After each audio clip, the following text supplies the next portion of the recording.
Oh no. Missing. Greg? Missing. I thought this was a duet. Missing. Oh, so you're just gonna sing all the parts? Those are not the right sounds. Missing. Can you hear me? Missing.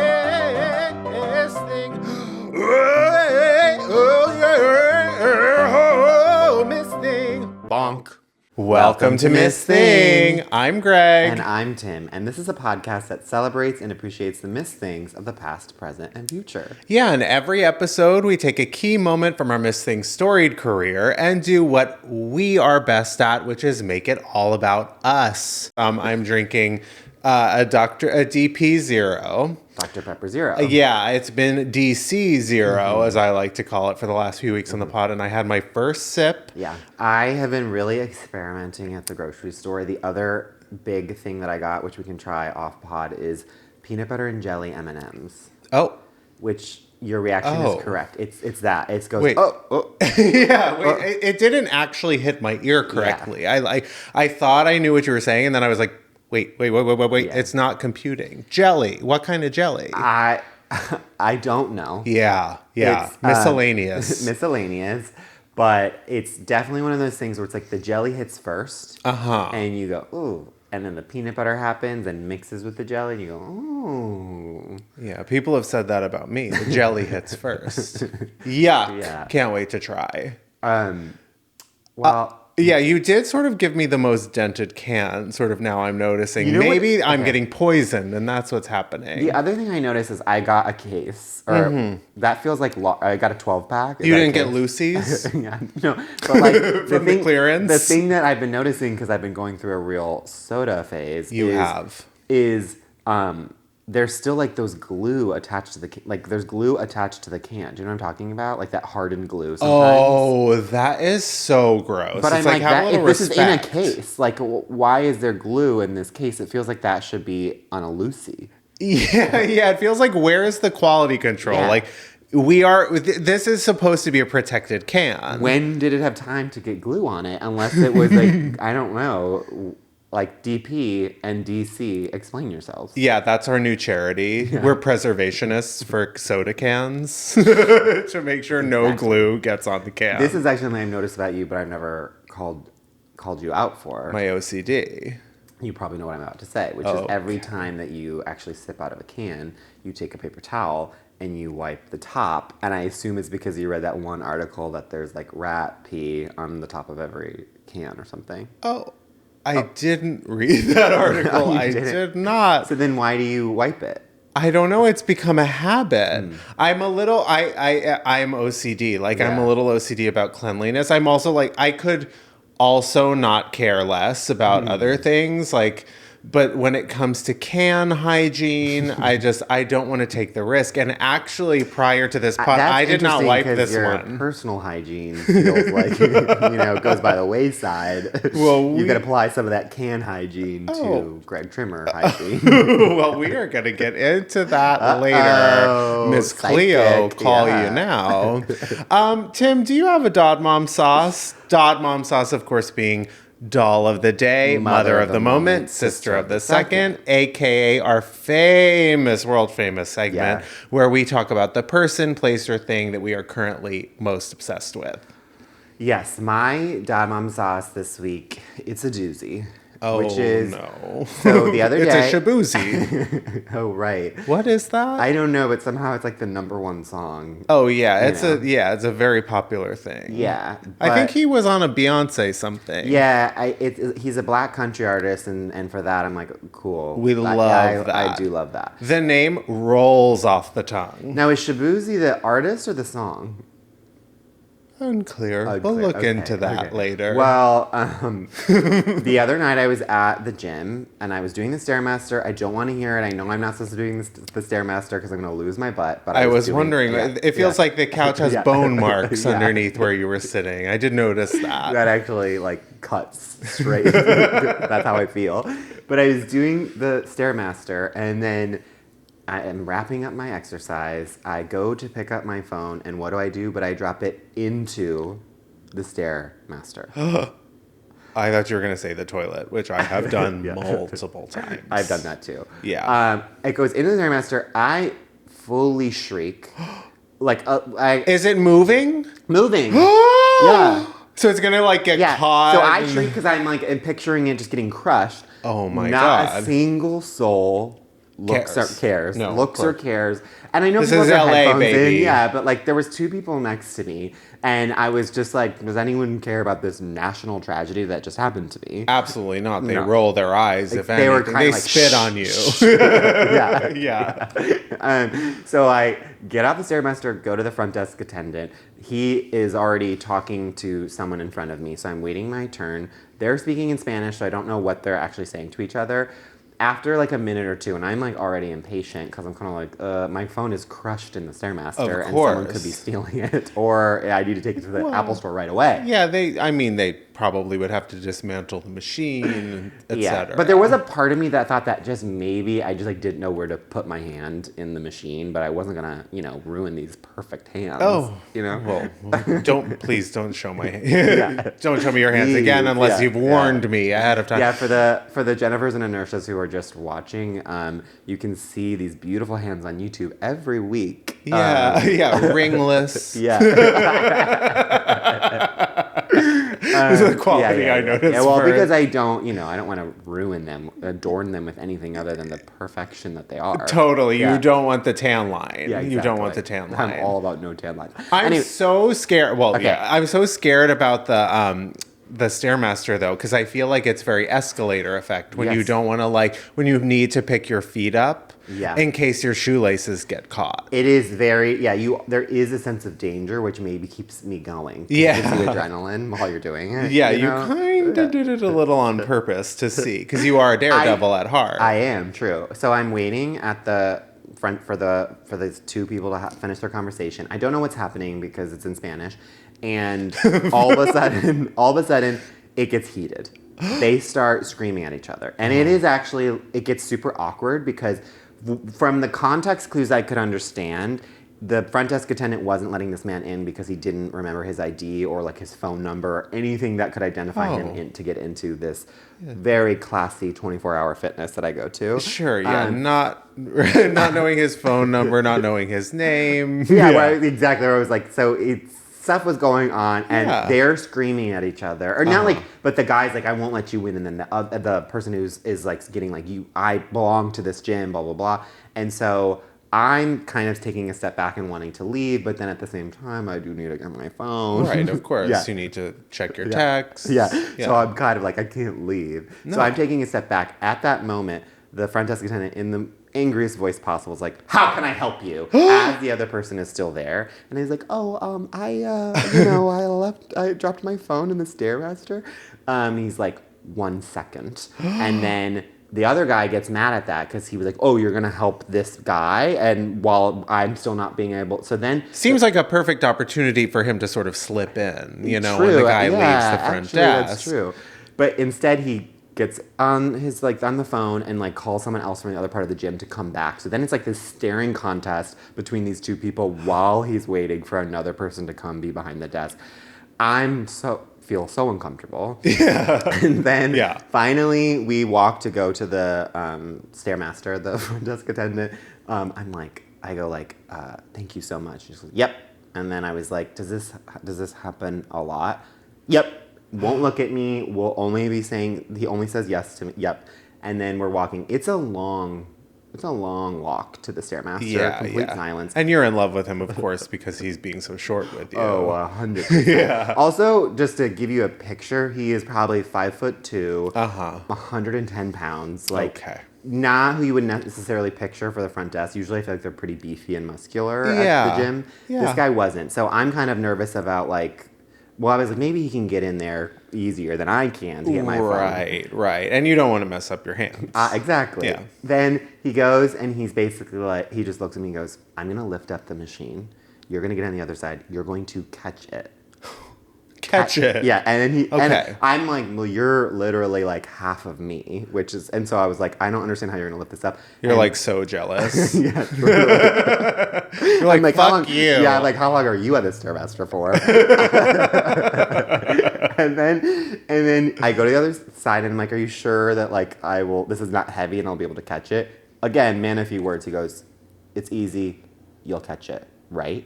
And like, it felt like a threat. And I was still just like, or it hits the ground and I'll get it. Yeah, I'll pick it exactly. up. Yeah. But I'm like, so then he like lifts it up. I catch it or whatever. The look that he gave me was like, if you drop this, you know, like I'll end you. Yeah. And so I was so scared. I catch it. He goes and immediately I look at him like, I did it.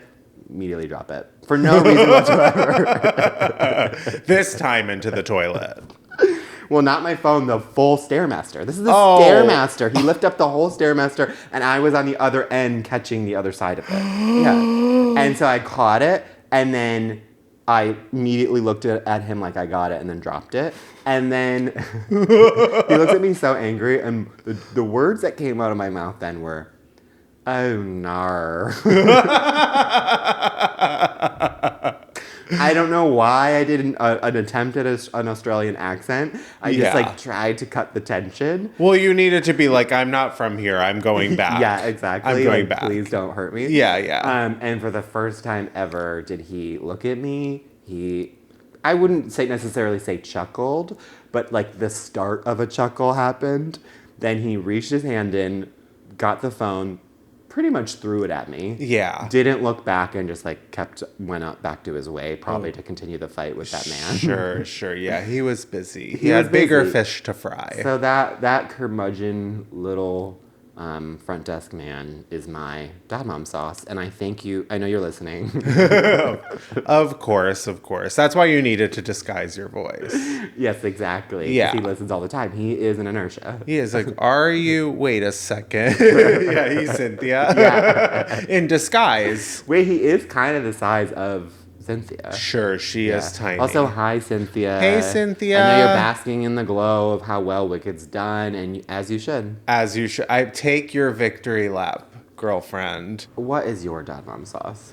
Oh, my dad mom sauce is simple. Well, first of all, it's the most wonderful time of the year. It's like 75 degrees in Los Angeles today. AC absolutely blaring.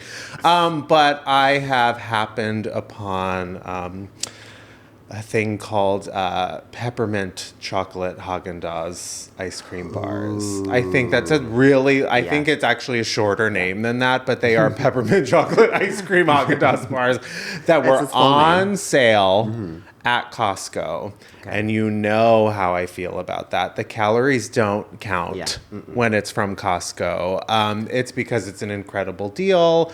And they're only the highest quality. Yeah. I, of course, did offer you one. You were at my house the other day. And I did not receive it. Yeah, but you were doing the famous Tim thing where you have sweets. Sweets are in front of you, and then I'm the one that ends up eating it. Thankfully, that day I didn't actually end up eating one too, but I think you were really trying to pull one over on me. Well, I think I said like, ooh, I'd love to have one. No, you said, I would love to have one. Not right now, though. And then 20 minutes later, I did like sort of like, that does sound good though. Yeah, you're always sort of kicking the can down the road though when it comes to sweets. If you were, wanted to get up from the seat and go get one, Yeah, no, you never. Maybe you were like, thinking let's focus on the task at hand. Sure. Yeah. Well, they are delicious. I have 100 of them. Wait, really? How big are they?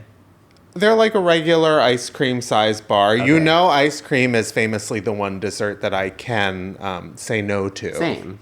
But the crispiness of this shell, I mean, I cannot recommend it enough. Is the ice cream peppermint or is the shell peppermint? It's the ice cream's vanilla. Okay. It's vanilla, but the shell is peppermint chocolate, as it is the most wonderful time of the year. Yes, that sounds AKA really hand splitting season. My hands are a mess.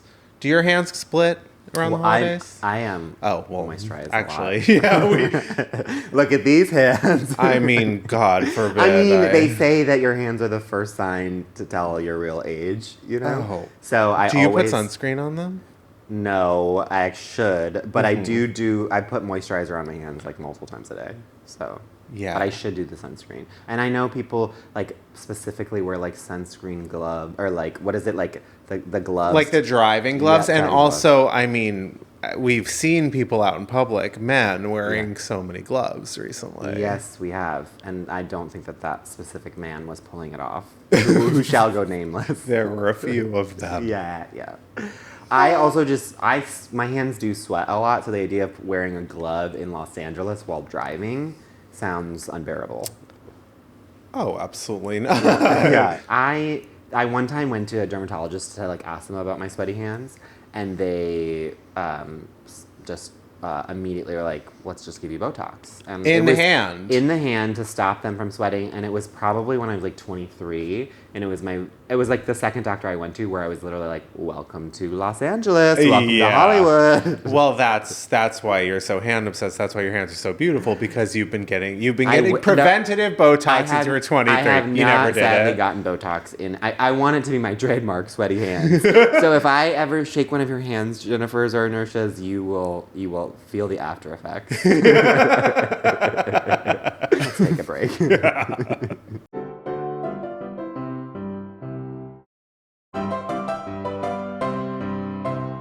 Okay. Ooh, I just got like full body chills. Love that. Ooh. I got full body chills derogatory. Okay. Welcome back. We're It's- keeping that. Yeah. All right. Well, sure. Yeah. A little glimpse behind the curtain. Yeah. It's time, of course, for our Miss Thing of the Week. I'm really excited about this one. This Miss Thing does not. She's starting to get her due, but she has not gotten her due for many, many years, and it is time, long overdue. Yeah. Well, I think she's so representative of like that sort of 90s, early 2000s star, and like us looking at their life and career and everything they accomplished through that like 2024 lens. Yeah. Let's just get right into it. Our Miss Thing of the Week is Pamela Anderson. Okay, star of the new film, The Last Showgirl, which she is getting Oscar buzz for. Perfect role. Yeah. Well, you know how I feel about movies about showgirls. I mean, her credits.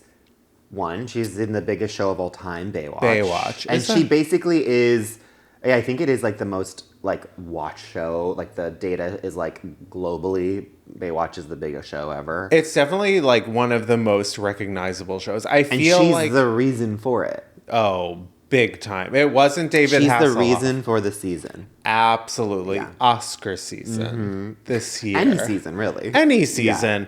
Yeah. She was in Barb Wire. Yes. I mean, she was, by the way, the 90s answer to Farrah Fawcett. I mean, have we ever had a pinup quite like Pamela Anderson since? She just has that, like, again, it quality. Yeah. Such a star, so much charisma. She also is, I mean, I love, I don't know if anyone remembers the sitcom Stacked. She was the star of a sitcom called Stacked in like early 2000s that people need to go back and look at because I have seen it in later years. Really? And it's actually, she is so funny in it. Like, the writing around it was at times maybe not the best, but it's like she can be very funny, and people were just like so quick to write her off in a way that I'm like, everyone go back, look at Stacked.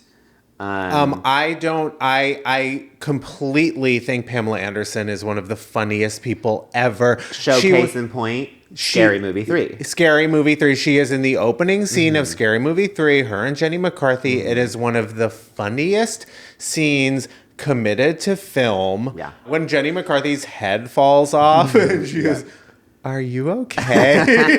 She's just like the gray head, like. It's so hilarious. Also, she's in the Naked Gun reboot. Yes. In addition to being in The Last Showgirl and completely revitalizing her career. A movie which she said that script is one of the only good ones I've ever read. Yeah. Which because they don't get, I don't know, they've never been sent to her. They only send her bad ones. You know what I mean? Like people don't take her seriously, even though she's incredibly smart. Yeah. She, like, it's like the classic case of, like, because she can play into ditzy blonde persona and like make fun of herself so well, people don't realize that there's actually many facets to someone who can play that so well, and that actually it's like takes up a lot of intelligence to play ditzy well. Totally. I mean, she walked so future Miss Thing icon Sydney Sweeney could run. Oh, right. She is the most famous playmate. Right.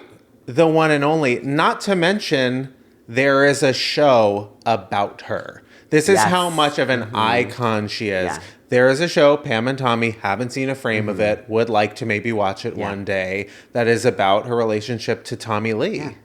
And she's also the originator, which was actually so fucked that it happened to her, but she is the originator of the sex tape. Like that is, it's like people just can't get enough of her.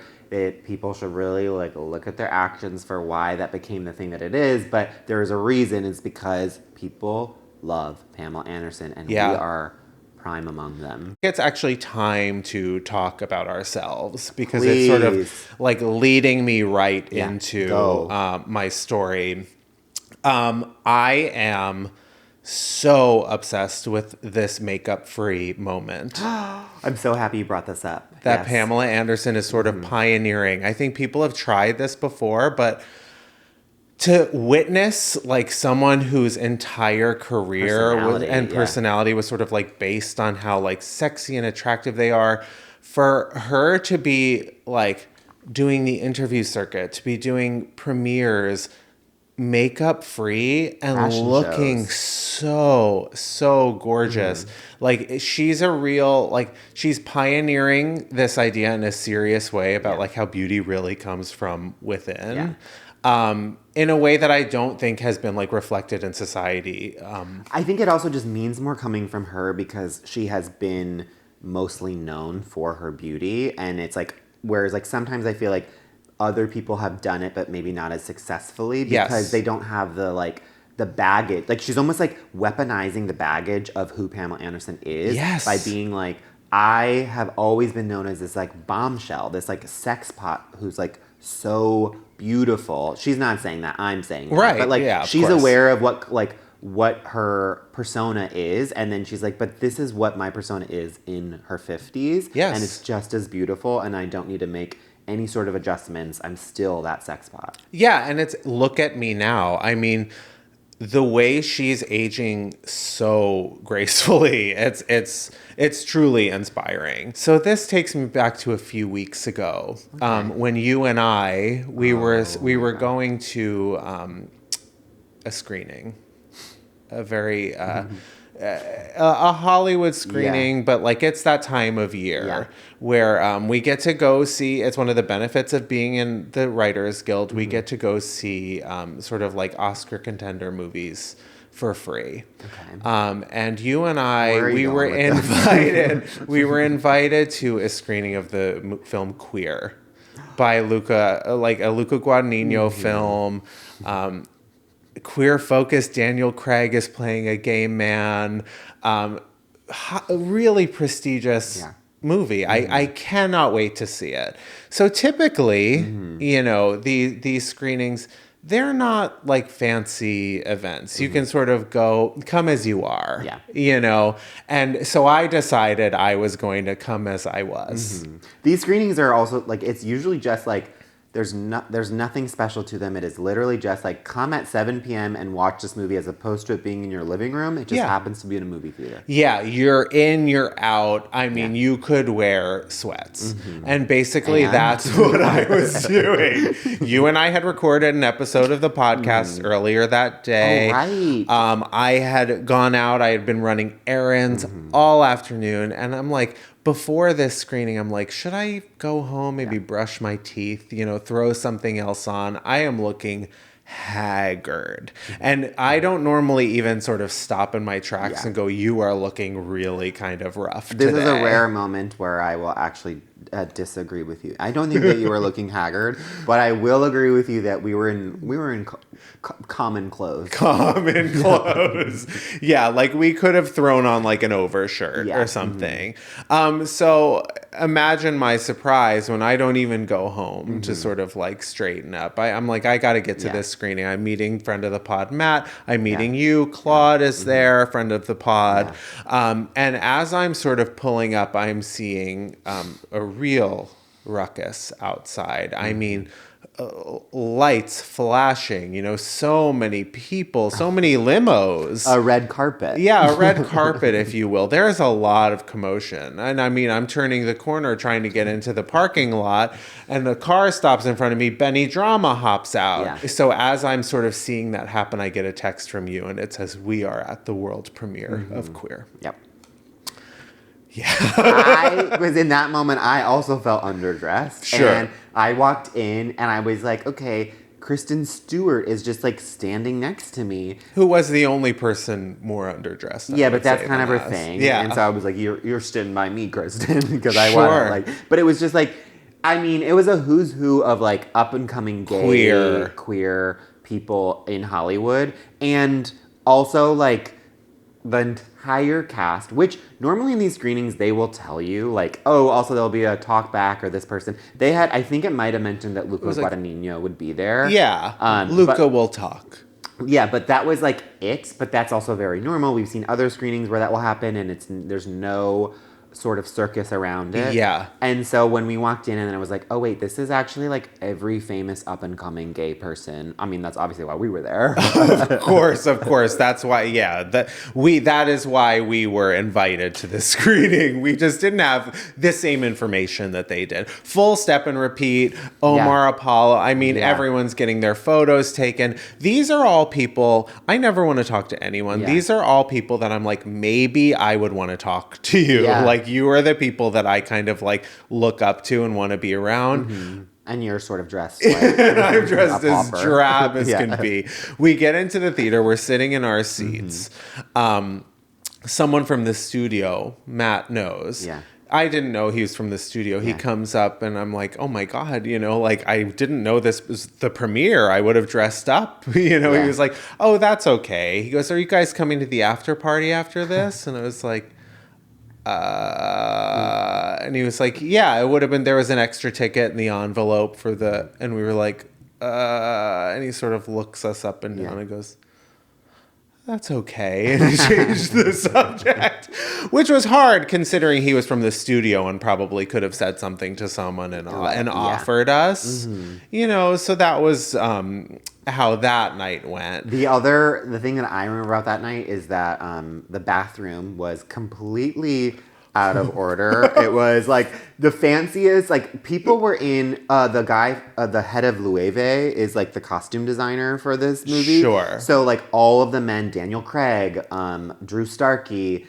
like even the like male DP, all of them are like dressed head to toe in Loewe, like, and Greg and I are there in a garbage bag. And then we literally, and then I'm like, let me go to the bathroom, and like it's like a full, like just like a huge river of water because because all of the urinals are out. Yeah. At which point I'm pretty sure people turned to you and I and were like, hey, you guys are the custodians, right? Could you clean? And I didn't fault them. It was kind of like we are the only ones not dressed in Loewe. So of course. We're dressed in like, ew, get out, we'll wave you away. Here's a mop. So it was a really hard evening. I'm just glad to have sort of been in attendance, but I could have stood to dress up more that night. Yeah. Another sort of weird thing, total side note, there was an older gentleman sitting behind me, and he sort of waited until the movie started to start sneezing. But the sneezes, every time he would do it, he'd go,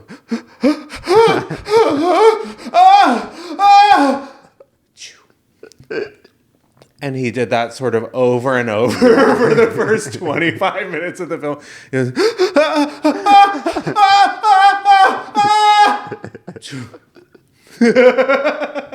it was so insane. We need to talk about like what your sneeze says about you, because my grandma also, she had a sneeze which was, it would actually like scare you so much that like your skeleton would leave your body and then come back. It would be like, Joe! I'm sorry. That probably needs to be cut out because it was so loud. But it was like insane the level and force that some people have with their sneezes. And I would love to have a little cute one that's just like, choo. Yeah, what is your sneeze like? I think I have like a classic, not to brag. Classic. I think I have classic. You can stifle it, in a situation too, where you can be kind of quiet. Mm-hmm. You do it like once, not 75 times. Like I kind of think that I honestly can't picture yours, but I do always feel like you have like sneeze eyes. I do. I sneeze with my eyes. Yeah. I'm sneezing right now. Yeah. There's always like where it's like it looks like maybe you could cry. Like there's a quiver. Kind of conjunctivitis vibes. Yeah, it does. They do say if you sneeze with your eyes open, your eyes will explode out of your head. I honestly believe that. Well, I'm the only person on the planet who can sneeze with their eyes open. I'm all eyes. Anyways, how do you make Pamela Anderson's career all about you? I think of, one of the first things you think of with Pamela is fun on the beach, running on a beach, just having the best day you've ever had. Joie de vivre. Joie de vivre. Yeah. And so... I got the joie to leave. Always. Whenever we're with each other. Gotta go. Yeah. So, a couple years back, I was in Thailand traveling by myself, and I was reaching the end of the trip, and I had talked to one of my friends who said, like, before you leave, you have to go to this stunning beach. It's so fun. It's so beautiful in the south of Thailand. I was in Bangkok, and they were like, but it's kind of hard to get to. You're going to have to take, like, a flight, and then no matter what you do, you have to, like, in the air, call the hostel that you're going to be staying at, and they'll have, like, a private van, like, take you, because it will be, like, it's going to be, like, 3 hours from the airport, but it's so worth it. And then take the flight, I arrive, I go to the place that they say in the airport, it's a little kiosk. I get to the kiosk, closed. Oh, of course, yeah. And I'm like, this is so weird, what do I do? And also, the like cell phone plan I had internationally was like, you can't make calls, like you have to be connected to Wi-Fi. Of course. And then I'm like trying to get connected to Wi-Fi, it's not working. And then you look around, the airport's abandoned. Truly. I was having a panic attack, and then I like go to the kiosk next to them, and like they're speaking in broken English, and they basically tell me like, I'm like, hey, I was supposed to be picked up by this kiosk, like by someone who works here, and they're like, oh, it's closed. And I was like, yeah, I can tell it's closed. And then and I was like, and like I kept being like, so like, do you know, is there a way you can get in contact with them, or is there someone? And they just kept saying, it's closed. It's closed. And I was like, oh. So then I have to then figure out a way to get from, I take a taxi to the local like train station. I take a train to a bus. Then I take a 6-hour bus. A 6-hour bus when it would have been a 3-hour drive. I, of course, at some point on this bus drive, fall asleep. I'm holding my backpack across my arms. I wake up to a 10-year-old boy trying to steal my water bottle out of my backpack. Oh, at least it's just the water bottle. Well, that was the only thing left. He took everything else. And so I'm just like, this is a nightmare. Finally, it's nighttime at this point by the time I'm like pulling up to where I'm supposed to like get out, which beach, which by the way, I also am like going on faith that like I don't know exactly, like they just told me like get off at this stop, and I don't know what that stop is. Sure. It literally just says Khao Suk National Park, and I'm like, am I literally just like getting out at the entrance to a national park? Like, what? There has to be something. I'm like, surely there will be like stores and other things and people I can talk to. Nope, it's literally off of a highway, just a big sign, and then a huge like asphalt road into the rainforest. It is pitch black. There are no lights in the jungle. I have, of course, overpacked, so I have a huge rolly suitcase that I'm taking. Like, so I'm like, I get out. As soon as I get out, I kid you not, like the car does not even like throws my suitcase and then drives off. And I'm like, this is where I die. Yeah. I walk into the forest. It is so dark. I walk into the forest. Yeah. Okay. Well, road less traveled, right? I walk into the forest and it's so dark. I'm like, just have the flashlight on my iPhone to like leading the way because they said it's basically going to be 2 miles into the forests, and I'm going on faith that the hostel will be there. And so then I'm going in, all of a sudden I'm getting, obviously all the mosquitoes are just like eating me alive based off of my flashlight. Yeah, of course. I'm hearing like crazy like coyote-like sounds around me. I'm going to get eaten. Yeah, and those are not coyotes. Yeah, those are like exactly. beyond Werewolf. your wildest. Yeah, Beowulf. Yeah. Beowulf. So I'm Bigfoot, all of them. Loch Ness. All yeah. of them. Yeah. And so I'm terrified. And I'm going in, and then what happens? Starts downpouring. Of course. So then I'm getting soaked walking into this. I'm like, don't want my phone to get wet either. And so I'm like so then I'm like just walking in darkness, just hoping. My eyes are just like adjusting. Like, this is actually the worst experience of my life. I finally, after 2 miles, get to my hostel. It is indeed there. Was anyone else there? Yes, there was. It was like first off, like the most like bustling hostel you've ever seen. It's also stunning. How did like, people get there during the day? If my friend didn't tell me about this, I like don't know how like I would have ever figured it out. Sure. I walk in soaked, haggard, in such a. I'm ready to give it to these people because I've already paid $100. Yeah, it's like you're walking into the queer premiere. Yes, exactly. But I was dressed better. Sure. Oh, okay, yeah. I walk in, I look at them, and out comes from the behind the front desk person and goes, "What are you doing? Like, why did you take this route?" And I was literally like, "What do you mean? Why did I take this route?" And I was like, "You guys told me to." Wait at the thing at the airport for you guys and said no one was there. And they were like, no, we were waiting for you. And I was like, what do you mean you were waiting for me? And they were like, we waited for you. And then I was like, no, there was a closed thing. And they're like, what time did you get there at? And I was like, I got there at 3. And they go, we take a 10-minute lunch break. Oh my God. So why didn't you put up the sign? Exactly. Be back in 10.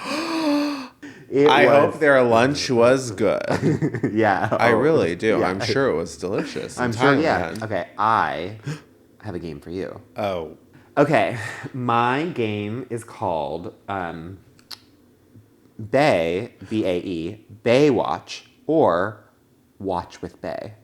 And the premise is, would you want to watch this movie with your bae, or let bae watch it?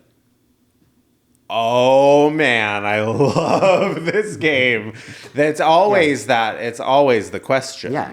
So I'm gonna give Usually I'll watch whatever though. Yeah, I sort of to avoid. In coming up with this, I was kind of like, I feel like Greg does literally watch whatever, so I have to choose ones that he would maybe be less likely to watch. You're talking to someone who watched all 4.5 hours of the Mike Tyson fight, having never so much as laid eyes on someone throwing a punch. Okay, so Bae Watch or Watch with Bae.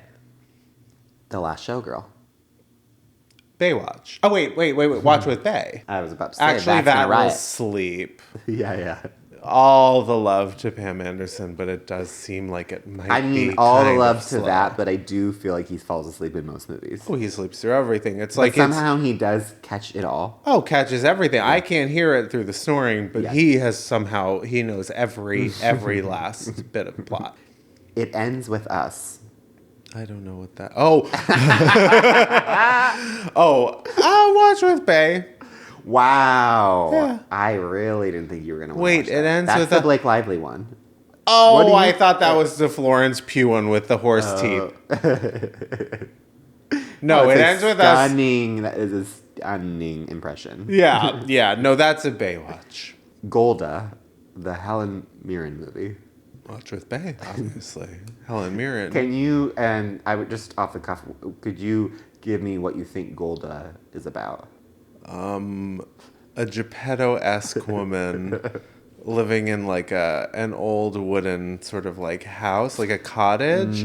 Lots of fires, and I think she's setting lots of fires. No, there's fires in the background. Okay, she's always sitting around a fire, and there's the pot of she's looking to fill. She's been imparted with a pot, so she needs to fill it with the gold. But that's like her life's mission. So she needs to find the gold to fill it in the pot.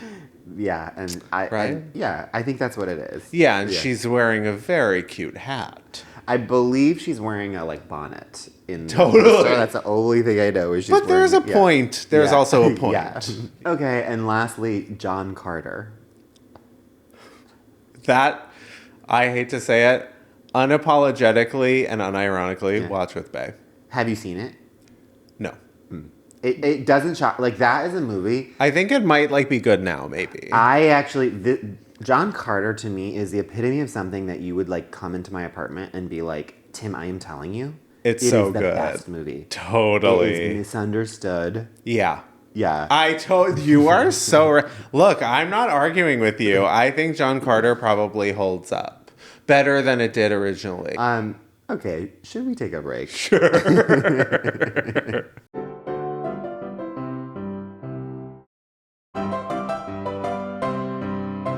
We're back, and it is time for Diva Down. Diva Down is our last segment of the show where we offer unsolicited advice to a person, place, thing, something culture. Something in the culture that really needs our help right now. Yeah.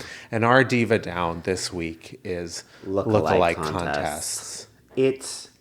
I don't understand where this came from. I know that I think it started with Timothée Chalamet months ago, and then now it seems like anyone can have a lookalike contest. Any and everyone. Yeah, and it's like, it's now getting to the point where it's like, really, this celebrity gets a lookalike contest? It is the most random as no one's at this point. But also, what are we doing? Yeah. Why are you entering? Yeah. Why are you going to this? Who has the time? What's going on? My thing is also like, I don't think, first off, this diva, in my opinion, has never been up. This diva down she was never a diva. Yeah. I don't understand. And I'm also like, the whole concept is flawed because it's like, everyone go to this park in New York City at this time. And I'm like, okay, so only people in this like, I don't know, 10-mile range can apply to be. So obviously then when you see the person who won, they don't look anything like the celebrity. Oh, of course not. But also this is happening in New York City. I thought New York City was supposed to be like the center of culture and like interesting things. And now we're doing lookalike contests for the most random ass, like Jeremy Allen Whites, like where everyone's wearing like a white t-shirt. Zayn, you and I both are wearing white t-shirts. It's like Zayn Malik, and I'm like, it's such a random city like Tulsa, Oklahoma. Sure. You know, and you're like, okay, well, sure, I guess this person looks like Zayn Malik. Now, of course, there's the memes where everyone's doing like lookalike contest for this in my bedroom, 6 p.m. tonight, which is actually kind of funny. I sent you one that was actually funny, which is just lookalike a contest for Matt Healy, and it was just a picture of rats. Yeah, of course. I saw an incredible tweet last night, like as we were, we decided we were going to do this as Diva Down. I mean, as soon as it hit the scene, I think we knew. Yeah. But I saw a tweet from Jeremy O'Harris, who wrote Slave Play. Yeah. He was like, these lookalike contests are giving major Great Depression vibes. It's giving like Dance for Your Supper vibes. Yeah. And I agree. Yeah. It's like, what are we doing here? This is my advice. Sure. My advice is I would actually like I would like there to be an Armie Hammer lookalike contest and a Ryan Gosling lookalike contest. And I would like you to be entered in both of them so that we can settle this once and for all when you sweep Armie Hammer and you unfortunately do not place in the Ryan Gosling contest. Oh, fuck. Yeah, I would like to see that happen so I can prove you wrong. And of course, I would like to see a Lyle Lovett lookalike contest. I would sweep. As you were told once by a stranger that your celebrity doppelganger is Lyle Lovett. Yeah. One time I was told by someone who was working for me that I look just like Alan. Yeah, I was doing a shoot one day. It was a PA, and she said, "You look just like Alan Tudyk," and I said, I love him. He's one of the greats, having no idea what he looks like. And I get home at the end of the night, and I'm like, I'm gonna look that guy up. Yeah. And I was stopped dead in my tracks. I did also famously, I think last week. I think we both could enter that one. Oh, for sure. We're both so Alan Tudyk. Yeah, we would like to sign up for the Alan Tudyk contest. Two sides of the Alan Tudyk coin. Yeah, if we had a baby, it would be Alan Tudyk. So they say those who can't teach, that's a phrase that I don't totally agree with. I think, most teachers are saints. But I'm going to update that phrase to those who can't enter look-alike contests. So my advice is for everyone to sort of act like yourself. Channel Pam Anderson. Yeah. Go on natural. Act like you. Look like you. Yeah, and then my second piece of advice is have some respect for yourself. And I think off of that, it's time to end the pod because Greg and I we're going to a look-alike contest right after this because we have no respect for ourselves and we have nothing better to do. So. Yeah. Alan Tudyk is happening at 2 p.m. We gotta go. We sanctioned it, and we're going to be the only ones there, and we'll both lose. Well, Alan Tudyk shows up. Yeah. Actually, he would lose to us. Yeah. Oh, 100%. He's in third. We tie. Yeah. So have some respect. Act like yourself. And on that note, follow us at Miss Thing the Pod on TikTok and Instagram. And tell your friends. Follow us on YouTube. Follow us on Apple Podcasts or Spotify if you don't already. Give us 5 stars on all the platforms. Cynthia, we'll talk soon. Yeah. We'll talk soon. I know you probably need to rest for a little bit before your awards campaign really takes off. See you next week. Bye. Miss Thing Podcast is created, executive produced, and hosted by Greg Trimmer and Tim Zintek. It's produced and edited by Benji Simons, with cover art and additional creative support by Claude Zines. Follow us on TikTok and Instagram at Miss Thing the Pod. New episodes drop every Tuesday. Watch on YouTube or listen on Spotify, Apple Podcasts, or wherever you get your podcasts. Please subscribe, rate, and review, but only raves. Strictly 5 stars and above. Follow Greg at Greg Trimmer and Tim at Tim_Zintek on all social media. BONK.